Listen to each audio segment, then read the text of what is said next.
Hola, ¿qué tal amigos y amigas? Bienvenidos a Fútbol y Algo Menos, un espacio para charlar sobre fútbol, sobre todo lo que ocurre en torno a la pelota.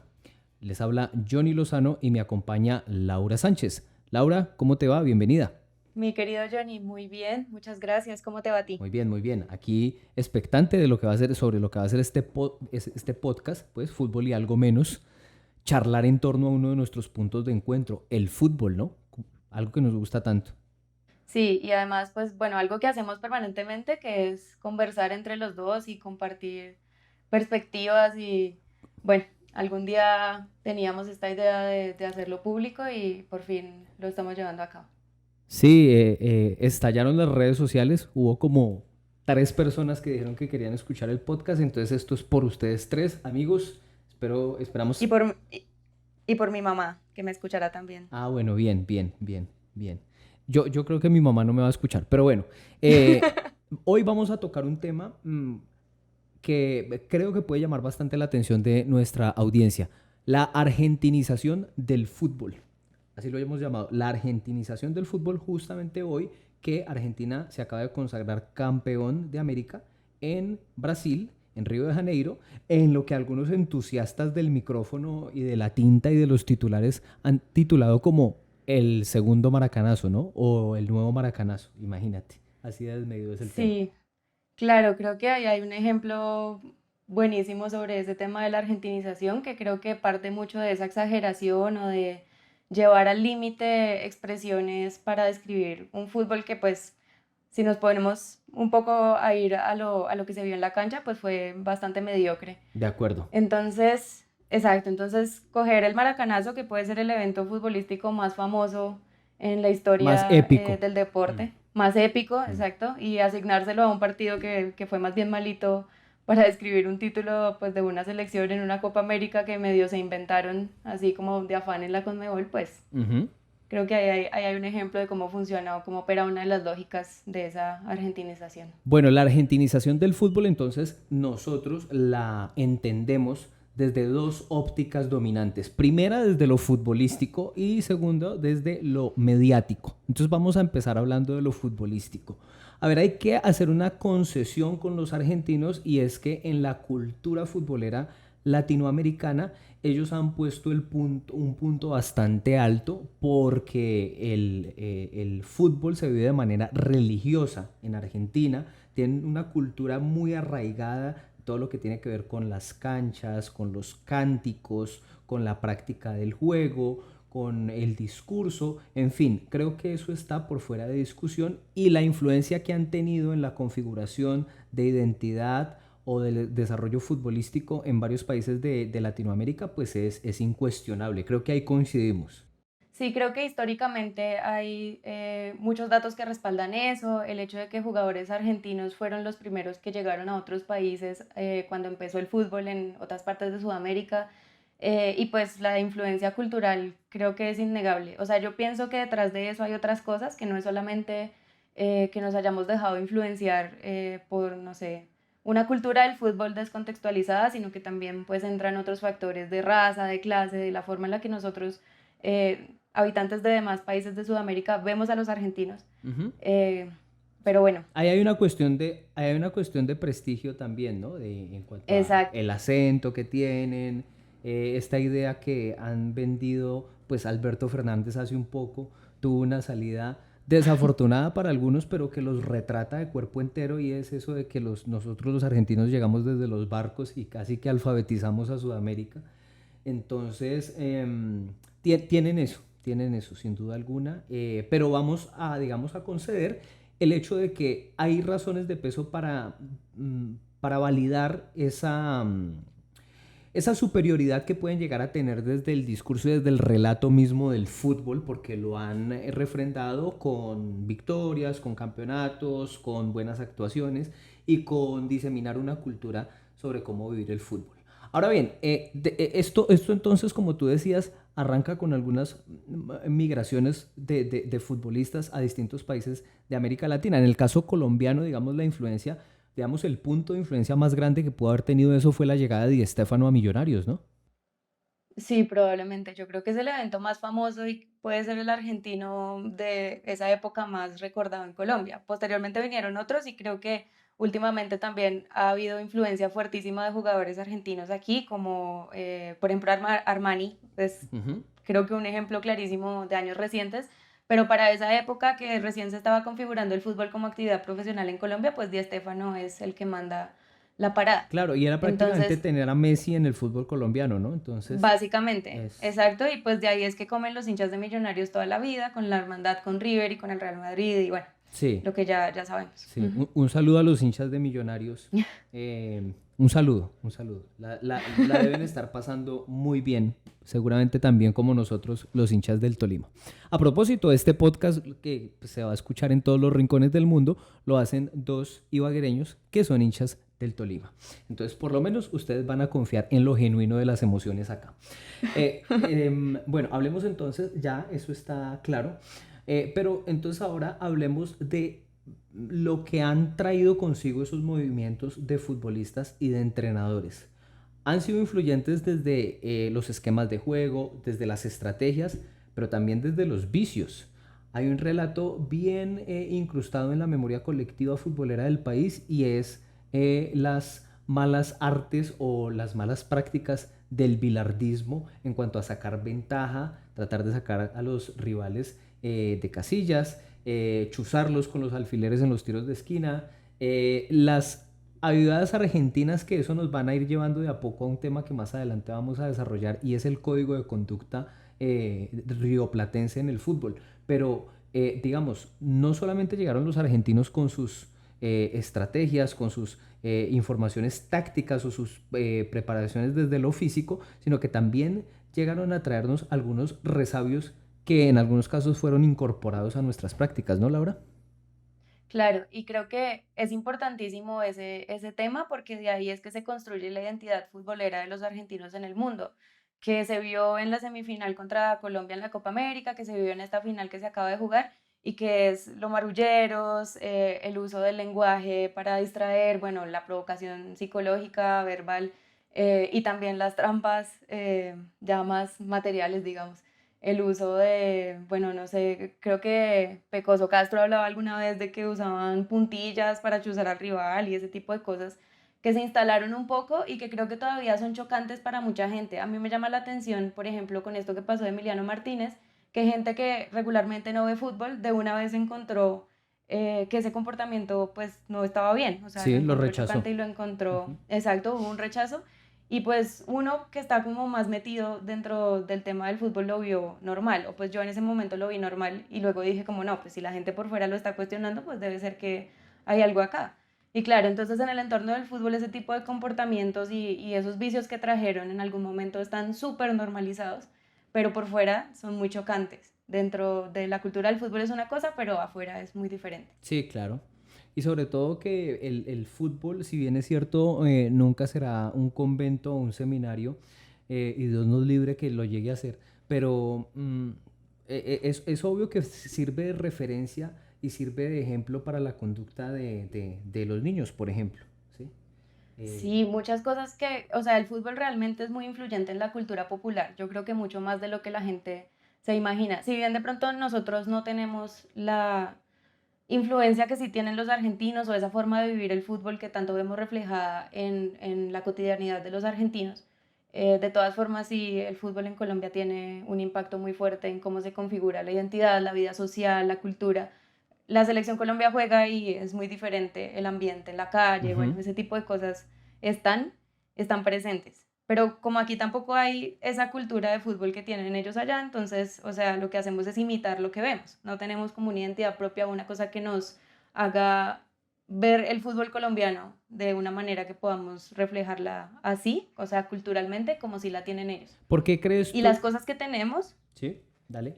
no, las cosas que tenemos las censuramos, o sea, lo que sí es colombiano o sí es como de esta parte, digamos, más norte del continente de Sudamérica, entonces son censuradas porque las vemos como mal dentro del código de los argentinos, como el baile, o sea, aquí los jugadores de fútbol siempre han bailado Sí, de cuando acuerdo. festejan los goles Creo que Y hay, lo primero que hicimos fue censurar a Jerry Mina Creo cuando que lo ahí hizo. estamos entrando, o sea, estamos absolutamente tentados los dos a abrir esa puerta y meternos ahí de cabeza, que es el código de conducta validado por los argentinos. Entonces no aplacemos más esa charla porque estamos absolutamente tentados y entremos ahí directamente. O sea, Vamos. los argentinos y los uruguayos, los paraguayos también en cierta medida, que aparte de todo, el hecho de que el edificio de la Conmebol quede ahí en Asunción, eso no es menor. Si ese edificio quedara lleno y Piales, muy seguramente nuestros equipos tendrían por lo menos unas 5 Libertadores y quién sabe cuántas Copas América tendría la selección. Pero eso ya será otro tema, será harina de otro costal para acuñar un Ricardo Orreguismo. Pero entonces en eso que tiene que ver con el código de conducta aceptado dentro de una cancha, entonces tenemos que el argentino te dice que maltratar al rival desde lo verbal está perfecto porque pues es una vivada, es una canchereada, ¿cierto? El fútbol es para los vivos. Hacer un gol con la mano está perfecto porque pues es la vivada, es la mano de Dios, es contra los ingleses que roban, etcétera. Pasarle un agua envenenada a Branco o a un lateral o a un rival en un mundial de fútbol, pues es una vivada, pues es cierto. Entonces como que todo ese tipo de conductas que si ellos las hubieran vivido en contra, todavía, o sea, ya tendrían otro glacial igual de grande al de Perito Moreno allá abajo de todas las lágrimas que habrían derramado. Y ellos no, ellos lo encuentran como algo, como la picardía, como viste, que el fútbol es de los vivos y todo esto. Pero cuando ellos son víctimas, si se le puede llamar víctimas, de una expresión genuina de otras culturas que igual han encontrado en el fútbol un medio de expresión de sus cuerpos, de sus identidades, entonces no, eso está mal, ¿cómo vas a bailar? ¿Cómo se te ocurre? ¿Por qué crees tú que nosotros, que estamos acá en el país, le hacemos el juego a los argentinos? O sea, ¿por qué no salimos a defender nuestro baile y nuestra identidad, sino que de forma sumisa aceptamos los 10 mandamientos de la ley de Dios fútbol que los argentinos nos trajeron y impusieron? ¿Alguna vez Dios bajó a la Concagua y le dio a Bilardo los 10 mandamientos del fútbol y se juega así, punto? ¿Tú cómo la ves? Exacto. Yo siento que ahí es donde entender eso implica salirse un poco de los códigos del fútbol y entrar en, pues, en lo que vamos a vender humo en este podcast, que es las ciencias sociales. Entonces, el contexto sudamericano y que es lo que estábamos hablando ahorita también con lo que dijo Alberto Fernández, que eso es algo que no solamente lo retrata a él y a los argentinos, sino que nos retrata a nosotros. Y es la percepción de los argentinos como una especie diferente del latinoamericano. O sea, los colombianos, ecuatorianos, venezolanos, brasileños, tenemos un discurso nacional y cultural donde el mestizaje es muy importante y Ujú. donde se habla de la influencia indígena y de la influencia afrodescendiente a la par con la española. Si bien eso pues siempre ha estado en disputa y creo que siempre igual se ha impuesto la narrativa blanco-mestiza, Ujú. de todas formas se reconoce la presencia cultural pues física de afrodescendientes e indígenas y pues la diversidad cultural y racial que eso significa. Pero los argentinos no, y creo que el relato de nación en Argentina casi siempre ha sido la inmigración, y no cualquier inmigración, sino la inmigración tardía de europeos, que pues bueno, está en ese tema de que llegaron de los barcos. Sí. Entonces, en la misma Argentina pues están también esas disputas que está, creo que hay una concentración muy fuerte del poder en Buenos Aires, entonces toda la sociedad bonaerense eh, se opone un poco a ese relato del interior, que en el interior pues habitan personas eh, fenotípicamente por lo menos diferentes a las que están en la capital. Y pues está esa atención a ver de qué es lo que se impone y qué es lo que no. Y bueno, esa es la imagen que proyectan al mundo y creo que esa es la imagen también que nosotros mismos copiamos. Esto, bueno, es imposible ignorar que existe eso, que existe esa manera de proyectar esa imagen y que además la copiamos porque también existe esa subvaloración de lo propio o esa, no sé, esa sumisión, como tú decías, ante el vernos a nosotros más oscuros de piel, Ujú. más bajitos, Sí, ¿sí? Menos parecidos a lo europeo. sí. Entonces ahí es imposible que no tengamos eso en cuenta al analizar por qué le hacemos el juego o no le hacemos el juego a los argentinos. Más allá de la influencia histórica, que claro que sí, que está en la llegada de jugadores, de técnicos y todo eso, pero tiene mucho que ver el discurso, quién lo pronuncia, cómo son esas personas, cómo se ven y cómo son percibidas en el espectro, pues, de la vida social. Hay mucho clasismo y racismo en el tema, ¿no? O sea, digamos que uno ha visto, porque pues no pertenece, uno no pertenece a la cultura afro, eh, pero, hay manifestaciones de los valores y de la vida en los que el baile por lo menos hace parte de situaciones en las que otras culturas lo podrían encontrar fuera de contexto. Por ejemplo, algunos ritos funerarios o algunas ceremonias religiosas contemplan la inclusión del baile, ¿sí? Es así. Tú que de pronto has tenido la oportunidad de trabajar más de cerca el tema.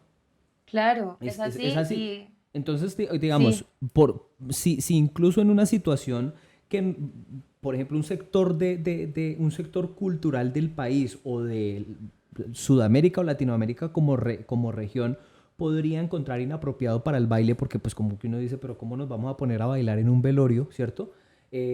Pues ellos lo hacen y expresan su sentir y su tristeza de esa forma.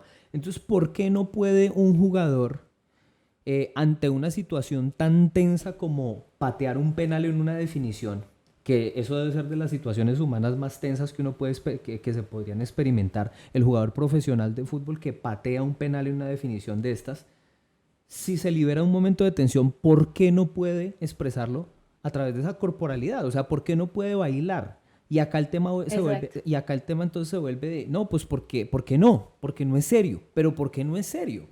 O sea, exacto, ¿qué es lo serio y digamos a qué nivel vamos a poner el fútbol en una escala de valores de la seriedad? Y exacto. porque o sea, bueno, yo creo que el mayor racismo se manifiesta en la oportunidad que tiene la gente de censurar el cuerpo de una persona racializada. Eh, y creo que lo que históricamente se ha hecho con la comunidad, o sí, con la presencia afrodescendiente, no solamente aquí, sino en todas partes, y es buscar censurar sus expresiones corporales. Pero pues lo que tú dices, si tenemos expresiones de baile para situaciones tristes, situaciones religiosas incluso, ¿por qué no vamos a manifestarlas en un entorno alegre como es el fútbol? Sí, Creo que, no, que hay que además, creo esperar, que, que hay que esperar a que la que hay que definición te esperar. termine, que hay que esperar a que sea el último golpe. O sea, pero ¿por qué? O sea, ¿en dónde están? Sí, Ahí es donde yo digo. Y Nicolás Samper, un periodista deportivo de esos que uno puede, que uno respeta por sus contenidos, también entró en ese juego de censurar, o de dictaminar cuándo debe bailar un jugador o no. Yo, sinceramente, si fuera entrenador o si fuera compañero, no sería capaz de decirle a Jerry Mina, venga hermano, no baile después de patear un penal. O sea, yo sería incapaz de decirle eso. no, es O sea, imposible. ¿cómo me voy a atrever yo a decirle a una persona que se exprese de tal forma o de tal otra en un momento de tensión si él lo siente así? Exacto. Sí, yo por ejemplo le pegué en ese momento porque me puso muy nerviosa. Pero claro, pues es el contexto de que uno como hincha que está viendo una definición de penales y ve y dice, hijo, pucha, este man bailó y no se ha acabado. Y motivó al otro. Entonces yo le pegué. Y luego me quedé pensando y como que uno reflexiona con el paso del tiempo. Yo dije, no, eso es una actitud supremamente racista. O sea, tratar de censurar la manifestación que el jugador siente, o sea, su forma de expresar su cuerpo después de hacer eso. Más allá de la terrible Copa América que hizo Jerry Mina y que, o sea, me sacó más Sí, de un infarto, claro. fue horrible y está en un nivel bajísimo como jugador, pero pues eso es ajeno a cómo él se quiera mostrar, como quiera bailar, celebrar. Y Y volviendo, luego viene el otro, sí, perdón, pero viene el otro, el arquero, a tratar de cancherearle con palabras y entonces eso sí está bien y que exactamente, el otro baile está mal. O sea, exacto. bailar no le genera ningún tipo de impacto psicológico a la otra persona, pero tratar de desconcentrarlo con palabras y decirle cagón y tal, entonces eso sí. Eso sí, ¿Y cuál exacto. es ahí la diferencia? Ujú. Exactamente, tal cual. Entonces ahí es donde se dibuja esa frontera que ellos han marcado y que nosotros, porque digamos que acá el tema no es, muy seguramente este podcast lo van a escuchar en Argentina, un saludo a todos nuestros amigos argentinos. El tema no es, oigan, argentinos, dejen de hacer eso, ¿no? Pues obviamente ellos no lo van a hacer porque ellos tienen una historia riquísima en torno al fútbol. ¿Sí? Casi que han construido una narrativa de país a través de él, y pues obviamente eso no lo van a cambiar. Y hay personas que darán esas discusiones. Castrilli el otro día hizo una exposición de por qué Martínez tenía que haber sido expulsado, etcétera, pero es una discusión que les corresponde a ellos. A uno lo que le hace bastante ruido es cómo nosotros, los aficionados, que le pedimos a nuestros futbolistas que no sean sumisos, que sean rebeldes, que tengan temple, que tengan berraquera, que tengan jerarquía. Entonces, cuando ocurren estas situaciones, lo que hacemos es agachar la cabeza, asentir y decir, no, es que sí, tienen razón, porque es que así lo dicen los uruguayos y los argentinos. Tiene que ser así, sí, los códigos. No, basta Y de eso. eso está también en otro tipo de manifestaciones, como por ejemplo el tema de las mufas, que creo que también, o sea, nos acostumbramos a esa narrativa de cuál es la mufa y qué es Ujú. la cábala y no sé qué, y eso, o sea, en qué nos representa como, Sí, no, digamos, no, no, no. como cultura o comunidad cultural, o bueno, lo que Sí. sea que queramos llamar, que sea, no sé, la No, selección de fútbol y ese es, colombiana. ese es un tema que yo creo que va a quedar para otro episodio de fútbol y algo menos, y es cómo ha permeado el discurso, cómo se ha plagado de argentinismos. Pero bueno, hablemos ahora de lo mediático. Voy a hacer la introducción, pero mientras la hago, quisiera que tú vayas visitando esa parte del artículo que encontramos en internet sobre la sobre la final de la Libertadores del 2013, que encontramos por ahí un comentario al respecto.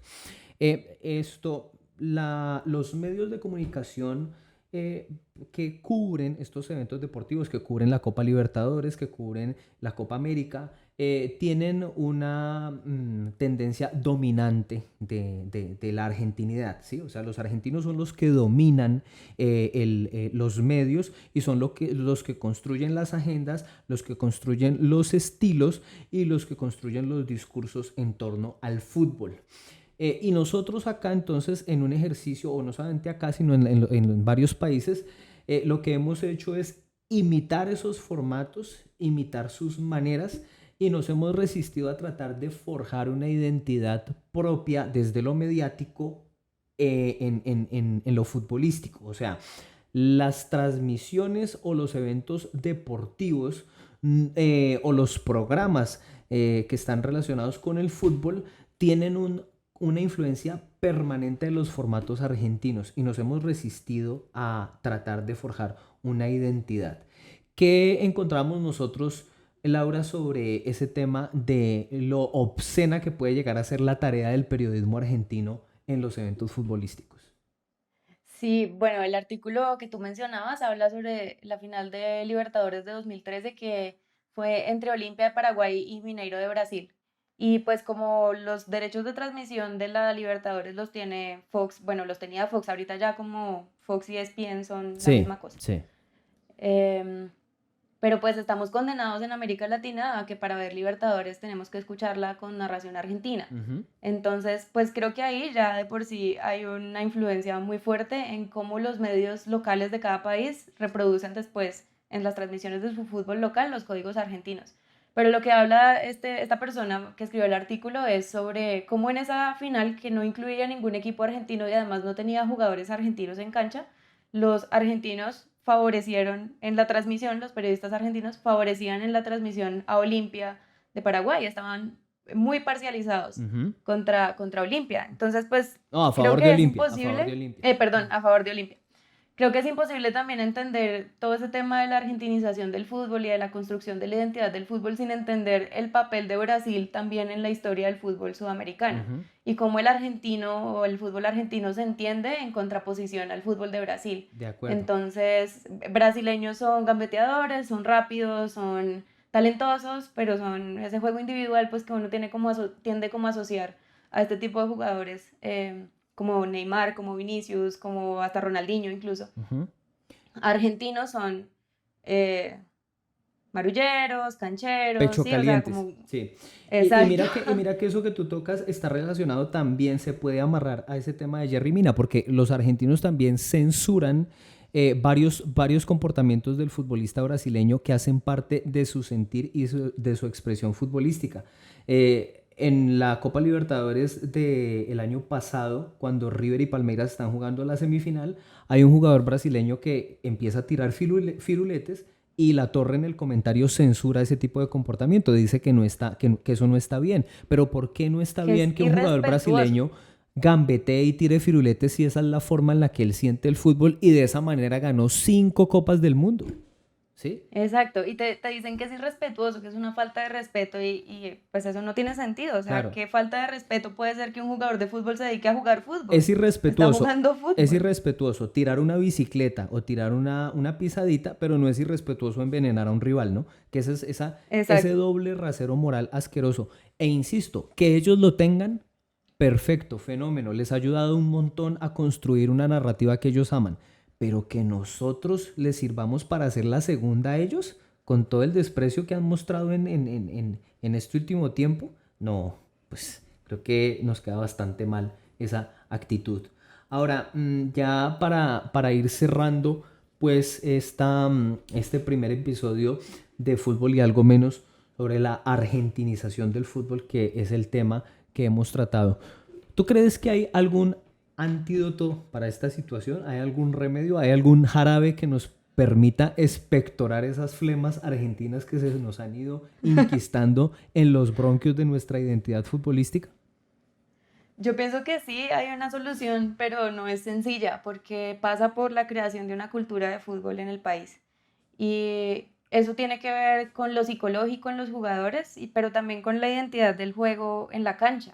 Entonces no es solamente el expresar eso en el baile o bueno, las cosas que hemos mencionado, sino también tenemos que empezar a construir un fútbol que nos identifique. Hay equipos, sobre todo clubes creo, en el mundo que tienen eso muy claro, como el Ajax, como el Barcelona, Ujú. que tienen una identidad de juego y que la reproducen desde sus canteras. Y aquí nos hace falta mucho creer en eso, creernos como el cuento de que puede existir un fútbol colombiano y meterlo en la cabeza de los chinos desde que empiezan a entrenar, de los pelados y de las peladas, ojalá también, que tengamos una, no sé, cultura futbolística que trascienda las manifestaciones, digamos, que no son deportivas Ujú. y que eso se vea en la cancha, pero pues es que eso es muy complicado en un contexto como el nuestro, donde no hay inversión en el deporte, donde no se le para bola a las canteras, a los juveniles, a las mujeres. Entonces, pues, o sea, de que hay solución, yo creo que la hay, pero es complicado que se dé en el contexto en el que estamos. Muy seguramente inversiones del Estado en deporte, en dotar de escenarios deportivos, en preparación para los entrenadores, porque uno desafortunadamente encuentra que los formadores de los jóvenes, de los más pequeños, te puedo contar una anécdota, por ejemplo, tengo un primito de 10 años que muy seguramente va a medir más de 1,90 porque los hermanitos también son altísimos. Tiene muy buena talla para su edad, tiene 10 años y tiene muy buena talla y es arquero. Y el niño el otro día estábamos pateando un poquito la pelota y todo eso y pues tiene ciertos problemas de ductilidad con el balón en los pies. Y él decía que el entrenador le decía que eso no era ningún problema porque él era portero y que él no necesitaba jugar con los pies. Entonces, un mensaje de esos a toda una camada, a toda una generación de niños, pues los va a desconectar automáticamente con el fútbol que se juega en la actualidad. Entonces, si al niño que tiene 8, 10, 12 años en su partido dominical y el niño es central o es defensor y le dicen reviéntela, papito, que acá no pasa nada, pues se está torpedeando ese proceso de formación y se está yendo en contra de lo que busca el fútbol actual, que es esa ductilidad con la pelota, esa salida con pelota dominada desde el primer sector de la cancha, en fin, un montón de valores que uno encuentra o de rasgos característicos que uno encuentra en el fútbol actual y que los formadores, por falta de entrenamiento, por falta de capacitación, pues van, digamos, arruinando varias generaciones de jugadores que podrían dar resultados interesantes. Exacto. Yo creo que también está en el tema de que aquí no se piensa en el fútbol local como una posibilidad y cuando hay un jugador medianamente talentoso, pues la intención es venderlo y lo que se vende es un delantero, entonces de una vez lo ponen de delantero, de extremo. Esos peladitos que son rápidos y que son buenos carrileros, de una vez los ponen de extremos y nunca se cultiva la posición de lateral y los laterales del fútbol colombiano son una desgracia porque no hay una formación para la defensa, para los laterales. No tenemos como una noción de que vale la pena jugar acá. Y creo que eso también se refleja en el nivel de la liga, en que luego vamos a jugar Libertadores y Sudamericana y nos comemos la camiseta del brasileño, del argentino, que medio nos dice algo y ya porque es el brasileño y es el argentino. Y pues está totalmente en la cabeza de los jugadores. Es muy difícil transformar eso ya cuando están jugando profesionales. Para concluir, entonces, necesitamos formar cultura futbolística para desargentinizarnos un poco. Al encontrar ese artículo que tú referenciabas ahorita, pues encontrábamos que esto es algo que también se siente en el Ecuador y muy seguramente en Perú, muy seguramente en Bolivia, muy seguramente en Venezuela. Es decir, la influencia de los argentinos para bien y para mal es enorme en el fútbol, pero creo que es un ejercicio saludable empezar a cuestionar ese exceso de argentinización en el discurso, en nuestras prácticas, en lo que hacemos y importante para no perpetuar ciertos discursos que pueden llegar incluso a rayar con el racismo y el clasismo de los nuestros. Totalmente. Creo que también los hinchas tenemos esa responsabilidad, no solamente los jugadores, los formadores y los entrenadores, sino uno como espectador y como persona que disfruta del deporte. Creo que está bien como empezar a cuestionarnos esas prácticas y tratar de desargentinizar la hinchada, que eso es otro tema, pero pues que también tenemos muy metido en las prácticas nosotros. Así es. Un agradecimiento a quienes han escuchado este primer episodio de Fútbol y Algo Menos. Nos escucharemos en una próxima oportunidad. Laura, muchas gracias. No, tranquila, que me puedes decir a mis al aire, obviamente. Esto es con toda la informalidad del caso. Sí, pues igual no nos escucha nadie, entonces. De acuerdo. Bueno, nos va a escuchar tu mamá y muy seguramente Peñue. Un abrazo. Gracias por estar ahí.